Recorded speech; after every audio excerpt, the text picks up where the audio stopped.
Greetings, family. Welcome back to the African Exodus show. I'm your host, Timmy Cherie, here to you with a new video.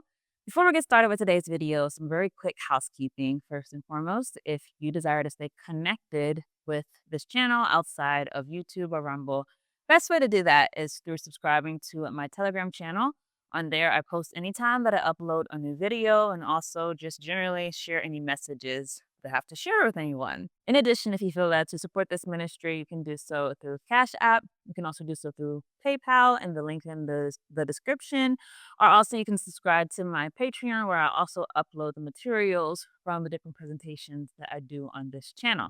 So we continue on today discussing different aspects of the synagogue of Satan. Last time we talked about Gnosticism and this idea to recreate a new Christ, right? If you don't remember, we talked about the Rex Deus family, this people, this secret society of people who say that they are from a singular bloodline that comes from out of Palestine. And they say that they are from a Jewish priestly bloodline. These people basically become the progenitors of mystic Christianity, also known as Gnosticism. However, as I told you before, Gnosticism is really not the genesis of this secret mystic religion. Instead, it actually goes back to Kabbalah. Now, it's very interesting. A lot of people think that the end time religion will be a mixture of like Christianity and Islam and also a mixture of Judaism, all three put together. I think that's very wrong. First of all, they have a lot of conflicts as far as how the different faiths have beliefs. Although there's similarities, there's definitely real conflicts that would keep that from happening. But not just that, that we lose sight of what the real nexus of all three of those religions are. It's not this true belief in the text of those religious systems. Instead, it's a belief in a different type of interpretation of the text that has always been something that has elevated certain people. And if you understand from Christianity, the interpretation of the Bible carried by the Gnostics and also in Islam, they also have a mystic component where mysticism also has been rampant in Islam. Similarly, Kabbalah has been the mystic religion that is rampant in Judaism.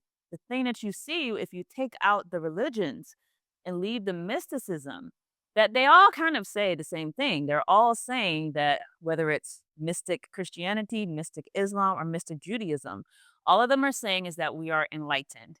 They're all saying that we are light bearers. They're saying we're here to bring the light into the world.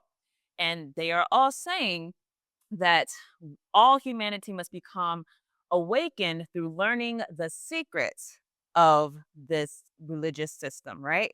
That's really where Kabbalah is trying to push. This idea of esoteric teachings, esoteric meaning secret teachings that most people will not have access to. Only the people who are chosen will have access to it. And that through these esoteric teachings, you can become the light bearer. Kabbalah, I believe very strongly, will be the end time religion. All of the new age that we hear about, the new age teachings, all of the different mystic teachings that we all hear about, all really go back to Kabbalah. So if you understand that the last beast kingdom of the New World Order, the last beast who's going to inherit that kingdom is going to come out of Israel, not the true Israel, but the nation of Israel that exists today, that is a copycat from the Hebrew nation that used to exist. But that will be the end time kingdom that will rule the world until the Messiah comes. If you don't understand that, I encourage you go to my teaching on that exact subject. I'll put a link on the description, essentially breaking down that Israel inside of the Middle East, not the true Israel, not the true Yasharel, will be the final beast or the final head of the beast kingdom to inherit the throne after America falls. So if you understand that that's where we're going, you understand also that Judaism is the common religion coming from that exact region, and that Judaism has a mystic component called Kabbalah, where they are teaching different esoteric teachings where they're going to have people drawn in to believing inside of this mystic religion. And so you have to understand, it's not going to be Christianity, Islam, or Judaism that's going to rule in the end times. Instead, as the end time religion, instead it's going to be Kabbalah, the mysticism that is again the origin of all mysticism from Christianity, from the different mysticism inside of Islam. It's all going back to Kabbalah. Now, I also want to say before we get more into this, many of our people who have come out of the doctrines of Christianity, right? Because they want to separate from Roman Catholicism and from the root of Catholicism, right? Many of us make a mistake in that we join different Hebrew movements. You might join the Messianic movement, for example. You might join a Hebrew Israelite movement. Many of us make the mistake of adopting things that actually come from Kabbalah and not things that come from Torah. I would caution you, if it's not inside of the scriptures in the Bible, reject it outright. Any type of teaching or any type of doctrine that does not come from the scriptures, reject it and investigate it, because more likely than not, you're going to find that the root of that teaching is not the Torah, because it's not in the Torah, but actually comes from rabbinical Judaism and from different Kabbalists who have existed throughout the ages. Now, we'll get into that probably more in the future. I just want you to have that in the back of your mind, because there are a lot of different things that you will find taught inside of Judaism that have nothing to do with the Bible. And you might feel compelled to follow through with those traditions because you're told by different people in the Messianic community or even in the Hebrew Israelite community that this is what the faith is. This is what Torah is. Well, Torah is very clear. It's written out. Anyone who tells you that there's a oral Torah or one that's not found in the Bible, that person is trying to lead you astray. So, in all things, base your practices on scripture and not on the opinions of man. So let's get into this presentation. We're going to start off just giving you a general definition of Kabbalah, because I don't want to assume that everyone is aware of this. So let's go to Britannica. It says, Kabbalah is an esoteric Jewish mysticism as it appeared in the 12th and following centuries. Kabbalah has always been an oral tradition in that initiation into its doctrines and practices is conducted by a personal guide to avoid the dangers inherent in mystical experiences. Esoteric Kabbalah is also tradition inasmuch as it lays claim to the secret knowledge of the unwritten Torah or divine revelation that was communicated by God to Moses and Adam. Through observance of the law of Moses remained a basic tenet of Judaism. Kabbalah provided a means of approaching God directly.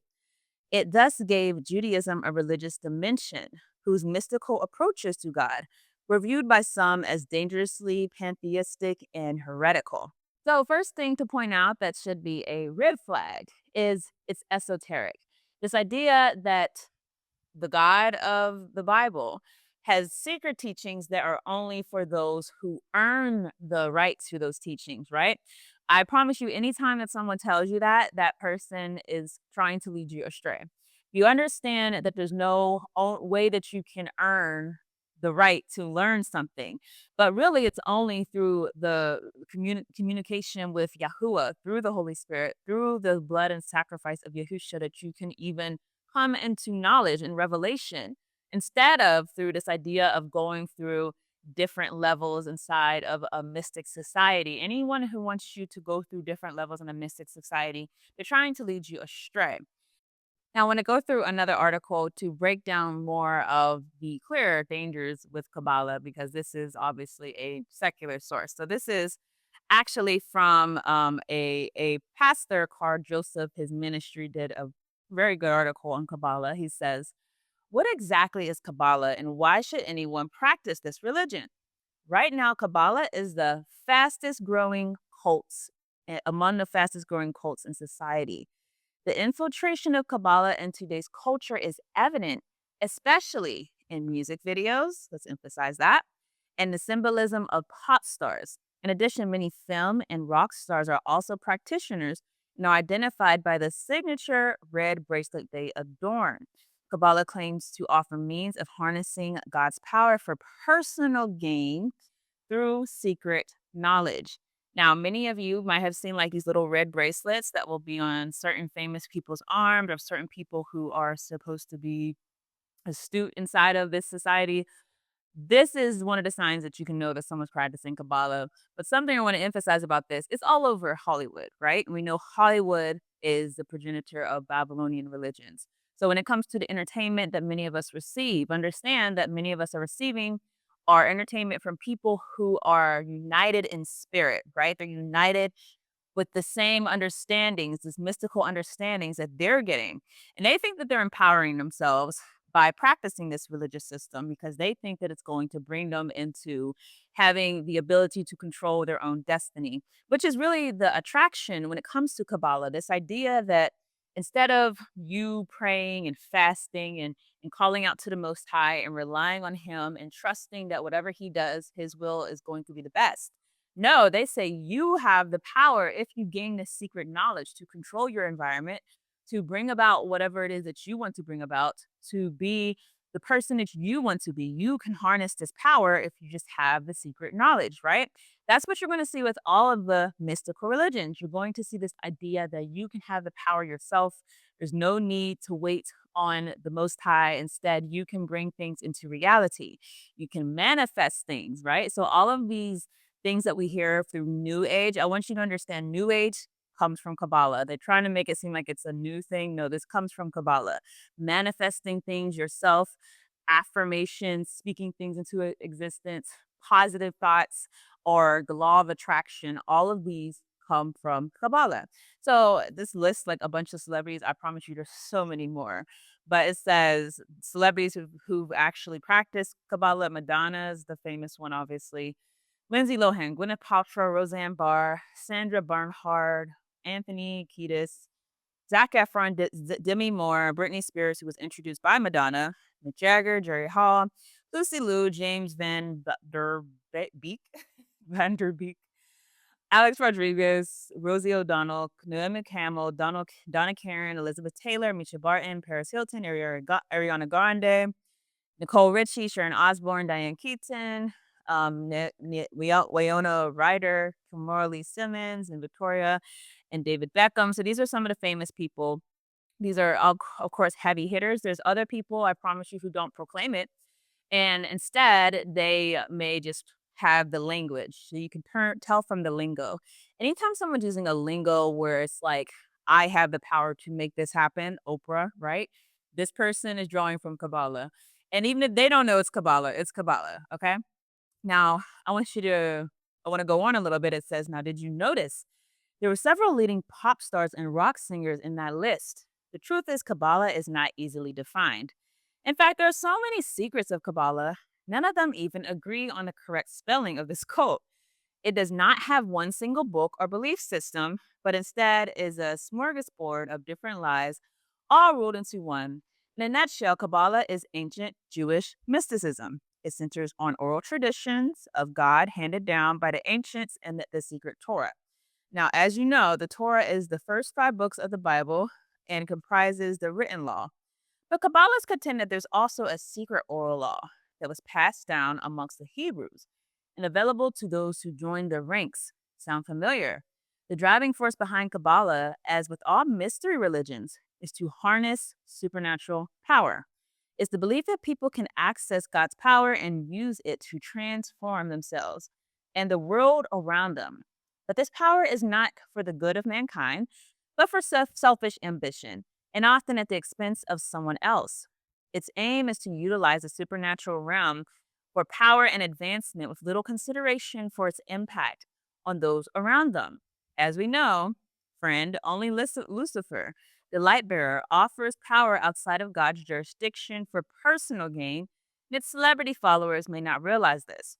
Kabbalah occupies itself with esoteric knowledge for the innermost secrets. It's a unique brand of occultism built on fanciful and spiritual interpretations of the Old Testament, and particularly the Pentateuch and also the Torah, as was mentioned. So, a few things that you should notice. Kabbalah is everywhere. These are celebrities, and celebrities, unfortunately, are the center of this culture. But you also have people who are executives, people who are in high places. You don't hear from them, right? But they're Kabbalists, right?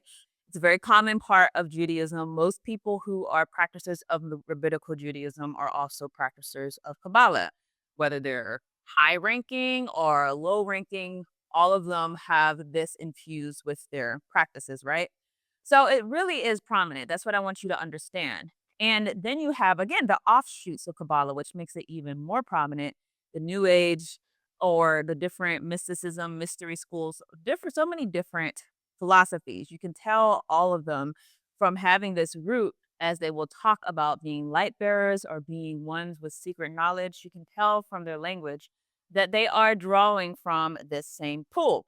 Now, it's very interesting when you learn when it comes from Judaism, with Judaism, they have the understanding that even though they look at Gentiles, and to them, Gentiles are people who are not Jewish. We know on this channel that the original Hebrews were not Jewish. They are Hebrews who come from the true nation of Yasharel, which was based in East Africa. I'll have to keep saying that because a lot of people don't know that. If you have pushback about this claim, go to my documentary on the main page, Israel Uncovered. Watch the documentary first. I promise you it's based clearly on clear evidence.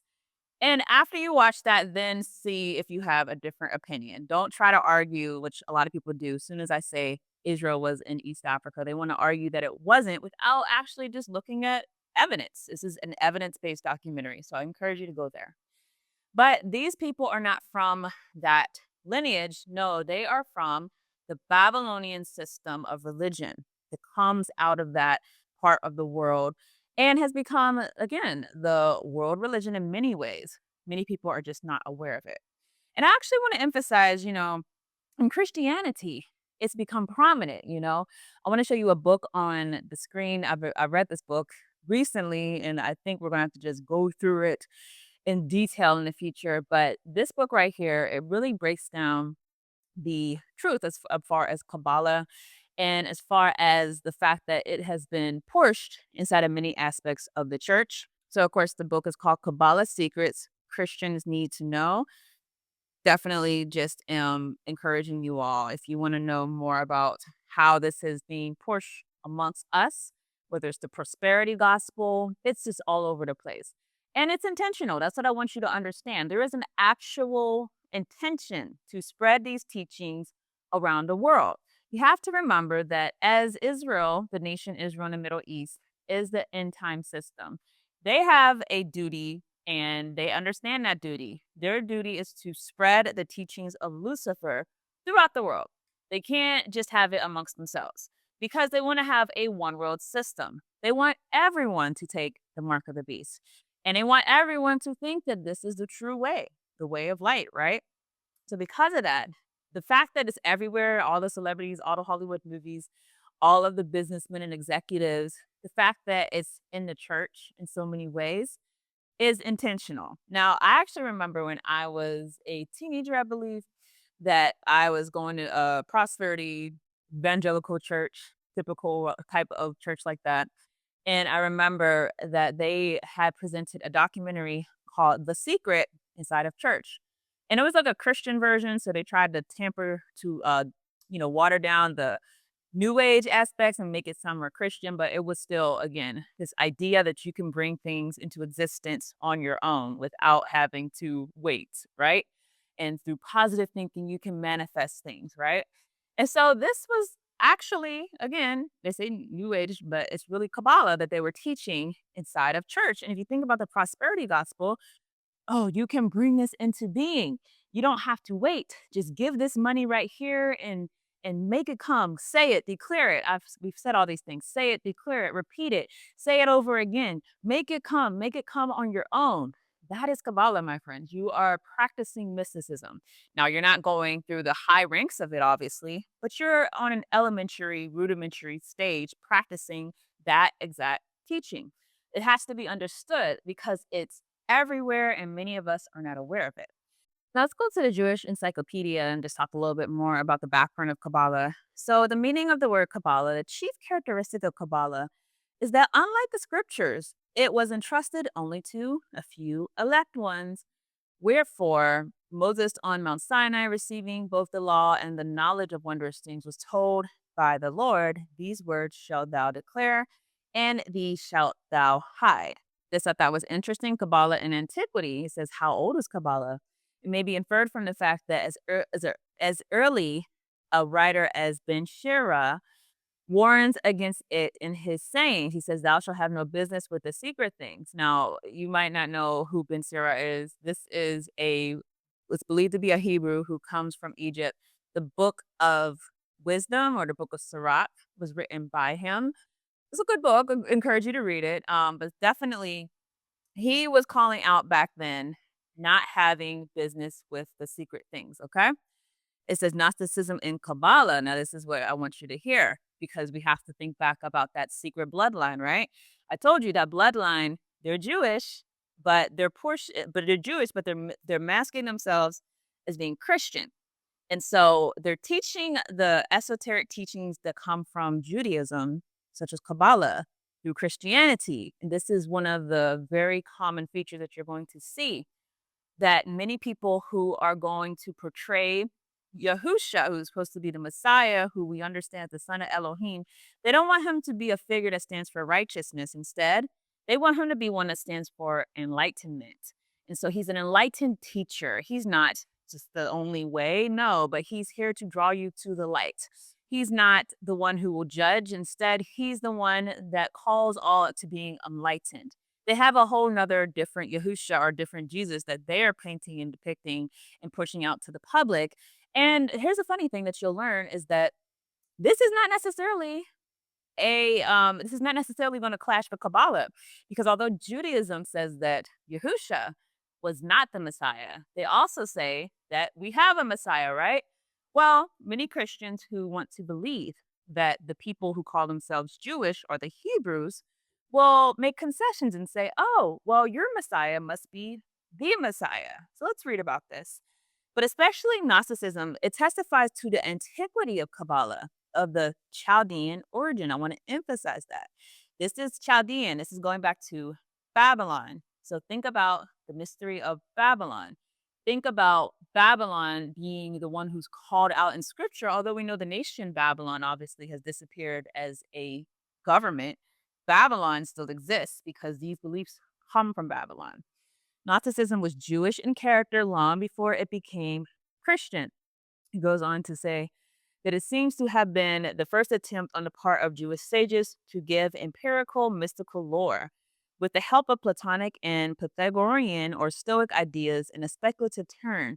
Hence the danger of heresy, from which Akiba and Ben Zoma strove to extricate themselves, of which the systems of Philo and Adept in Kabbalah, which is just basically going back to philosophy. Obviously, a lot of Kabbalah is going to be meshed in with Greek philosophy.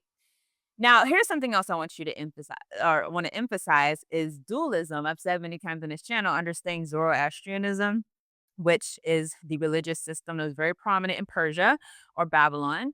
So I always say, this goes back to Babylon, Kabbalah is drawing from Zoroastrianism. It says the whole dualistic system of good and evil powers, which goes back to Zoroastrianism and ultimately to the old Chaldea, can be traced through Gnosticism, having influenced the cosmology of ancient Kabbalah before it reached the medieval one. So is the conception underlying the Kabbalistic tree of the right side being the source of light and purity, and the left the source of darkness and impurity. Many of you may have seen this tree. This is the Kabbalah tree.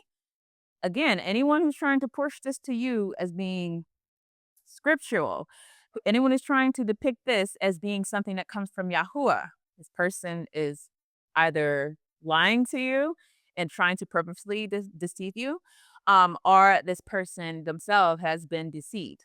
This is a demonic instrument used by Kabbalists who want to enter into different levels of, or different levels of the initiation rites of Kabbalah. So if you understand that, then you will be able to separate of say, okay, some of the things these people are teaching, a lot of these things these people are teaching, it's not real Torah. And that's what we have to be clear on. Now, as I said, Kabbalah is the end time religious system. They have a Messiah of their own. And if you understand how the Rex Deus were trying to depict Yahusha, or their Jesus, as being this enlightened teacher, understand and listen. This is how Kabbalists say that the Messiah will be. Says, do you believe in the Messiah will come? This is from the website Kabbalah Info, the science of connection. It says, the Messiah is a light that draws one to the center, to the creator, to the source that he must return to. Any person has his own private Messiah, meaning a personal light of correction. But there's also the collective light of correction, which will bring the whole of mankind to another level of existence, a sublime one. Nothing external will change in our world when this light comes. Everything will be the same, but there will also be an integral soaring. The whole of mankind will rise, and people will feel that they are in a collective, genuine reality. Will no longer feel such things as life and death and time. The corporeal body will become meaningless, and they will have no feeling of connection with it. People will relate themselves to the soul. It is, in fact, what happens to Kabbalists. For one who feels the upper reality, this lower, inferior world becomes meaningless. It goes on to say the Messiah is a light from the Creator that will raise the whole of humanity to spirituality. It's not a person, although there will be people who will guide humanity to spirituality and teach it the spiritual system, but they will only be representatives of the Messiah. So then it says, is the Messiah a person or a force? It says people are at a degree where they cannot perceive the Messiah as light, but only as flesh and blood leader. But when Kabbalists speak of the Messiah, they refer to a superior force of spiritual correction, a light that gives one a chance to improve one's attributes. The Messiah will be the pulling, liberating force from the government, okay? A liberating force from the government. That's not coincidental. I'll come back to that. Of the desires to enjoy for ourselves. When the light penetrates us, meaning receiving nature, it will correct us and turn us from the receivers to givers like the Creator. However, all the spiritual forces are revealed in corporal raiment. For example, Rabbi Shimon Bar Yochai, the Ari, and Rabbi Yahuda Ashlad, all three represent one exalted soul that radiates a great light of correction. However, it appears in our world as a person, okay, a Kabbalist, a teacher and a writer of books. Such a thing happens not only with regard to a super Kabbalist, but also with regard to the redeeming Messiah. He must be a person, a leader who, under the guidance of the Creator and through the force of the Creator, will be able to direct the entire world to the purpose of creation. Humanity will have no other way out of the evil and torment that each person will feel, other than recognizing him as the leader and following the path that he will show us. Okay, so if you remember from our end time series, and I encourage you to go back to the teaching I did on the return of the sun, right? Rather, no, the teaching that I did on the beast that comes from the earth. Okay, and I'll put the tag, and I'll put the link also in the description. But if you remember from that teaching, I said that the Antichrist, right, that we know of that's coming, right, or might be here already, is going to be a teacher, right? Is going to be looked at in Judaism as a teacher, and not going to be worshipped as being like he is God. Do you remember that? So I said, we think that the Antichrist is going to be worshipped like God, but you have to understand in Judaism, they believe that the Messiah will be someone who is not God himself, right? So they're not going to worship him. Instead, the Messiah will point them into worshiping this entire Babylon system, because worship ultimately is bowing down, giving reverence to a particular entity or a person. So the Messiah in Judaism is not coming to be worshiped necessarily. Instead, he's coming to enlighten people, to bring them to understanding the true light. And understand what it says here, to becoming messiahs in themselves, right? Which sounds so drawing to many people. The idea that I can be a god, right? We know we have nations of God and earth. I'm a god. Think about how many people say that in different ways, especially like the Luciferians. They want to be God themselves, right? They want to be like God. He's going to come to make people feel empowered to be that themselves. So that's very important, because in Gnosticism, and also the Red Deus family bloodline, they're portioning that Yahusha, he's not the son of Elohim. Instead, he's not the judge, he's not the righteous one. Instead, he's an enlightened teacher who's going to draw you to the light, right? That's not who Yahusha really is. You want to know who Yahusha really is? obviously read the Bible, but I have teachings on the return of the Son, who he really is. He is a righteous judge. He will rule over us. He is the King of Kings. He is the Son of Elohim. That's very different from the Messiah that they're going to be pushing. But do you see how Christians could be deceived if you're looking at Judaism as if it's Torah? And so these Kabbalist people who are coming and saying, "Oh no, you have it wrong, right? It's not that we're waiting for a Messiah to save us from our sins. We're waiting for a Messiah to enlighten us about who we really are so that we can have that secret power to make things come into reality, right?" And so Christians who believe these people are going to follow suit. Those who have better understanding will probably have more qualms about this or even push back, right?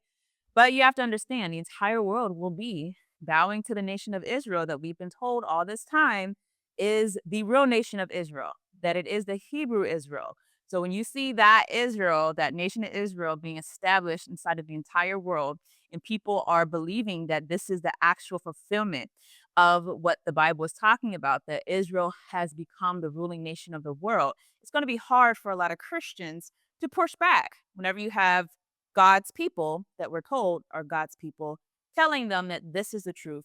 This is how we're supposed to follow. Now, I want to emphasize one more thing before we close out. I want us to emphasize the Noahide laws. So, if you don't know, in Judaism, they have this belief that Jews, their people, right? Jewish people should practice Torah, right?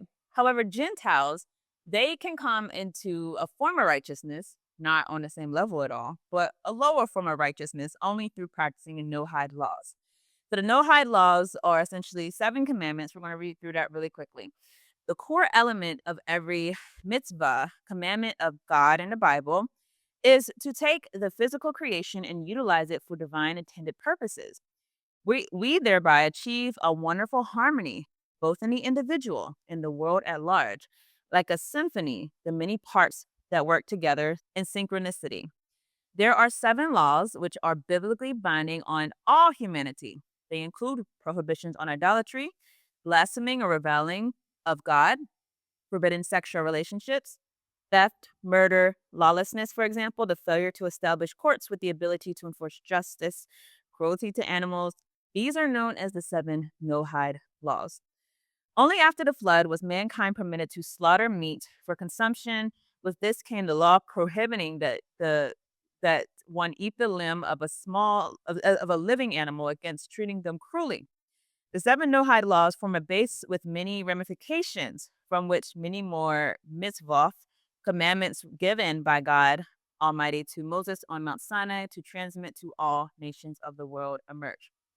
Now, Rabbi Menachem Mendel Schneerson, you probably heard of him. He was the leader of the Chabad Lubavitch Worldwide Jewish Movement. He's also the one that gave Benjamin Netanyahu that prophecy that he would be the one to bring about the Messiah in Judaism. If you're not aware, he received that prophecy, which gives you a different view of him and his actions, particularly as of late. It goes on to say that he believed that the observance of Noahide laws by all humanity will be a principal force in bringing about universal peace and the messianic redemption. The Torah, or the Bible, the Rebbe explained, sees the basic nature of our world as perfect and good. Now, the tradition of the Noahide laws is kept alive by the Noahides, the sons and daughters of Noah, who believe they're supposed to learn and follow these laws.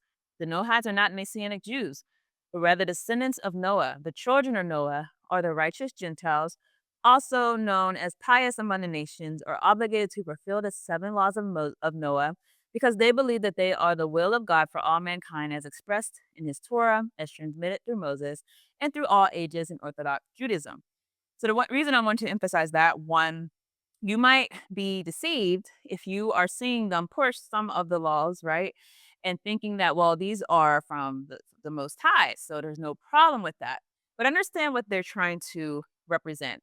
That, first of all, their kingdom, the kingdom of Judaism, Kabbalah, that comes out of Israel, they're going to have like a caste system where you have the people who are Jewish, they're going to be the upper echelon. People who are Gentiles will have an opportunity to be brought in under a lesser class if they practice the Noahide laws. let's emphasize that the Noahide laws, they will be depicted as things that all people should get on board with. Do not murder, don't commit adultery, things that people have no qualms about. As for the true Torah, they will say that's reserved for us. At the same time, they're also pushing Kabbalah for all the world so that all the world can come into this mysterious religion, right?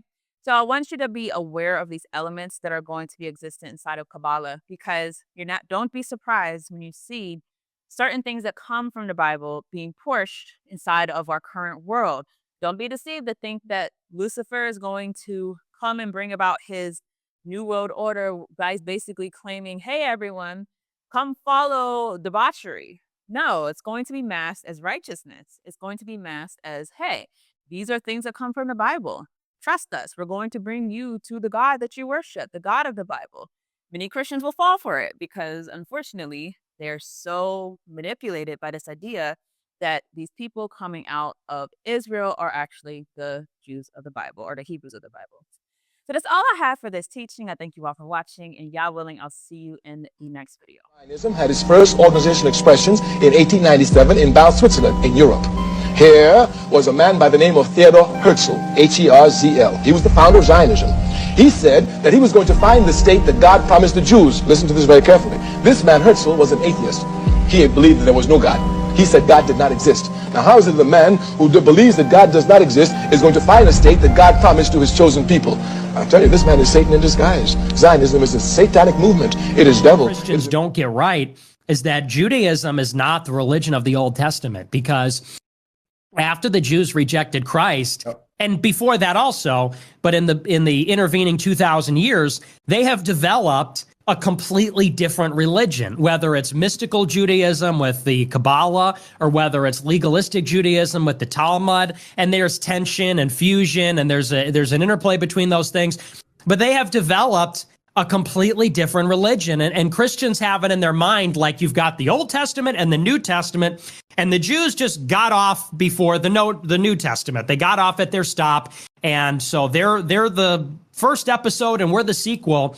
But it's not true, because they continued to develop a religion, and so you could ask somebody, is the Zohar a Christian text? I mean, how does that have any relation to Christianity? The Zohar came in the Middle Ages. They say it goes back to Moses or Abraham, but the Zohar's got nothing to do with us. And the Talmud didn't come until 400 years after Christ. And they say that, the rabbis have been debating the Mishnah during the time of Christ, but they didn't put it down and they didn't codify it, and, they didn't complete it until 1,000 years later, practically. So Christians just really have no idea what they're dealing with. Even, Candace Owens brought this up with Rabbi Shmuley.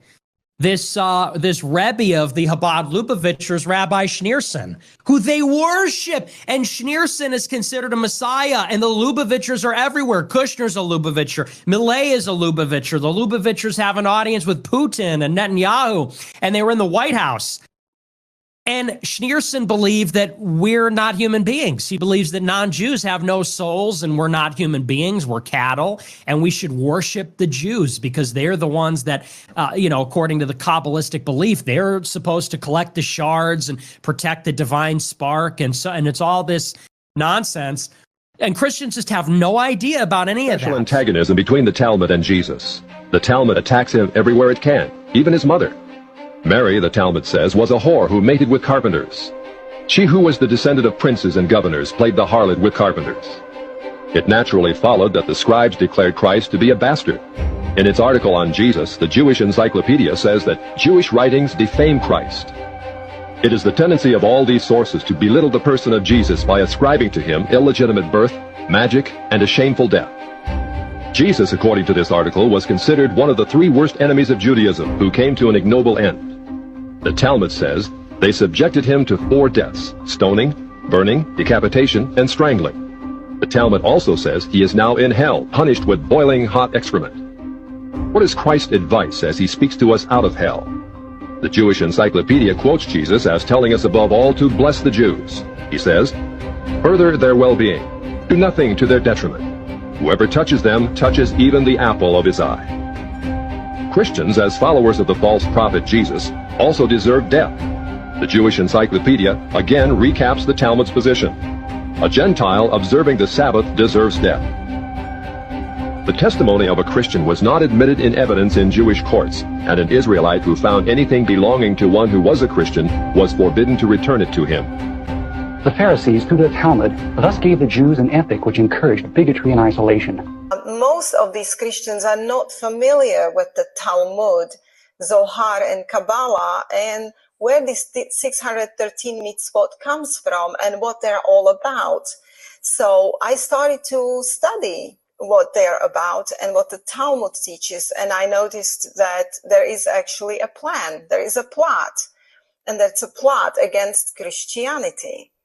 Let me bring you one of the books here, The Secret Doctrine in Israel by Waiti. And what it explains is the basically secret doctrine of the Zohar, what is behind Zohar. And you have to understand that the soul of the Talmud is Zohar, and the soul of Zohar is Kabbalah. But in this particular book, I just want to read you a little bit what got me understanding what the plot is against Christianity. It says here, according to the Midrash Talpigoth, the Messiah will bring eternal peace, which of course was understood by the Israelites as peace for Israel, plus that which may follow extermination for all who did not enter by conversion into the house of Jacob. So basically what they teach is that if Gentiles or Christians do not attach themselves to the Jews, they will be exterminated. And of course, we are well known for our Noahide laws, that we brought this to a light. So then you go to Talmud and you start reading what is the plan for Gentiles. You see, Judaism is a two-tier system. Judaism puts the wall of partition back. It's the Jews and non-Jews. And according to Judaism, non-Jews are different species. Now, they are building their own kingdom. It's the Jewish earthly kingdom with headquarters in Jerusalem, where their AI Messiah will be, and they're going to rule the world through the law. You know, it will be international, one law.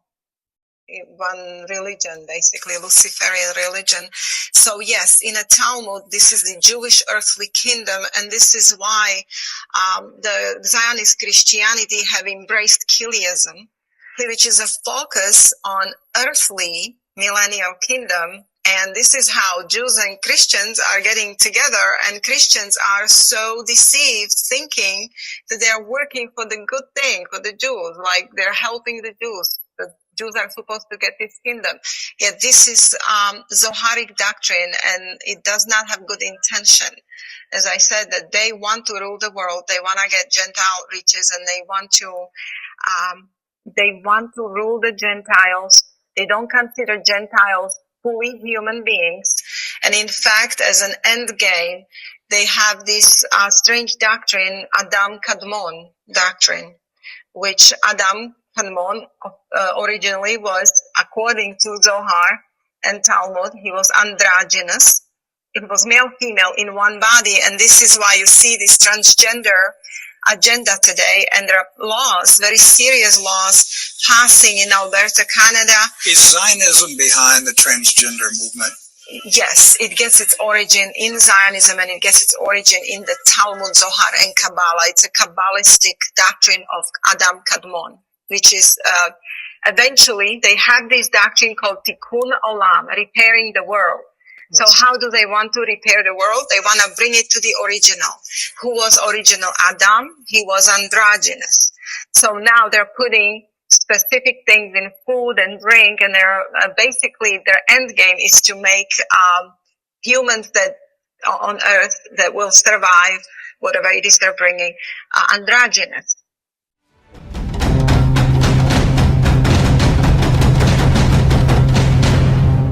Zionism had its first organizational expressions in 1897 in Basel, Switzerland.